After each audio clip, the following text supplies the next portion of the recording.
আসসালামু আলাইকুম প্রিয় দর্শক, স্বাগত জানাই ট্রমা ইনস্টিটিউটস নিয়মিত আয়োজন আমার শিক্ষাঙ্গন অনুষ্ঠানে। আপনাদের সাথে আমি আছি মোহাম্মদ সাইদুর রহমান নীরব, সহকারী জনসংযোগ কর্মকর্তা, ট্রমা সেন্টার মেডিকেল ইনস্টিটিউটস। আজকে আমরা কথা বলবো পার্বত্য অঞ্চলের স্বাস্থ্যসেবা নিয়ে। এই বিষয়ে কথা বলার জন্য স্টুডিওতে উপস্থিত আছেন ট্রমা মেডিকেল অ্যাসিস্ট্যান্ট ট্রেনিং স্কুলের একজন শিক্ষার্থী। আমরা সরাসরি পরিচিত হয়ে নেব তার সাথে। কেমন আছেন? ভালো আছি। আপনার নাম? আমার নাম অন্দ্রিয়া মার্মা, ট্রমা ম্যাথ 24-25 শিক্ষাবর্ষের শিক্ষার্থী, আপনার হোম ডিস্ট্রিক্ট কোথায়? রাঙামাটি, আপনি কোন স্কুল থেকে পড়াশোনা করেছেন? বেতবুনিয়া উচ্চ বিদ্যালয়। আপনাকে স্বাগত আমাদের অনুষ্ঠানে। পার্বত্য অঞ্চলের স্বাস্থ্যসেবার বর্তমান অবস্থা আপনি কিভাবে দেখেন? দুর্ভাগ্যজনকভাবে আমাদের অঞ্চল চিকিৎসা সেবা খুবই সীমিত। অনেক গ্রামে নেই ডাক্তার, নেই ঔষধ, এমনকি পৌঁছাতে হয় কয়েক কিলোমিটার হেঁটে। সাধারণত জ্বর বা গর্ভকালীন সমস্যা নিয়েও মানুষকে শহর ছুটতে হয়, আর পাহাড়ি রাস্তা তো বর্ষাকালে প্রায়ই বন্ধ থাকে। এই বাস্তবতা আপনাকে কিভাবে এই পেশায় আসতে প্রভাবিত করেছে?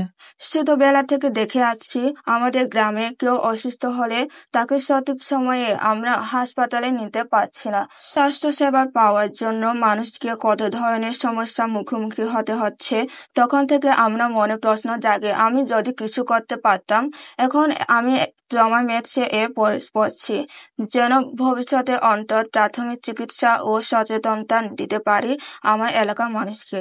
আপনার মতে একজন মেডিকেল অ্যাসিস্ট্যান্ট পার্বত্য এলাকায় কিভাবে অবদান রাখতে পারে? একজন প্রশিক্ষণপ্রাপ্ত মেডিকেল অ্যাসিস্ট্যান্ট ভ্রাম্যমাণ ক্যাম্পের মাধ্যমে প্রাথমিক পরীক্ষা, প্রেসার ও ব্লাড সুগার মাপা, ড্রেসিং করা, ঔষধ সরবরাহ এসব দিতে পারেন। সবচেয়ে জরুরি বিষয় হলো মানুষের সঙ্গে যোগাযোগ তৈরি করা ও স্বাস্থ্য বিষয়ক সচেতনতা ছড়িয়ে দেওয়া। ট্রমা ম্যাটস থেকে আপনি কি ধরনের প্রশিক্ষণ পাচ্ছেন যা আপনার পার্বত্য অঞ্চল এলাকায় কাজে লাগবে? আমরা community health program, first aid, মাতৃত্বকালীন সেবা এবং শিশু প্রাথমিক পরিচর্যা সম্পর্কে হাতে কলমে শিখছি। ভবিষ্যতে আমার এলাকার মানুষদের সেবা প্রদান করতে সহযোগিতা করবে। ভবিষ্যতে আপনার পরিকল্পনা কি? আমি চাই প্রতি পাড়ায় একজন স্বাস্থ্য সেবাদানকারী গড়ে উঠুক, যাতে মানুষ সহজে পরামর্শ এবং স্বাস্থ্য সেবা নিতে পারে।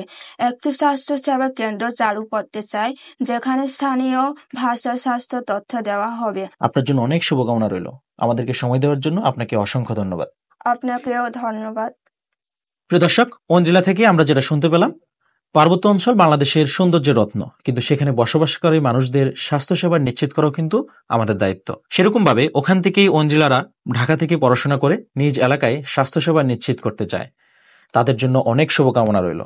সবাইকে ট্রমা ম্যাটসের সাথে থাকার জন্য অসংখ্য ধন্যবাদ। সবাই ভালো থাকুন, সুস্থ থাকুন। দেখা হবে পরবর্তী পর্বে।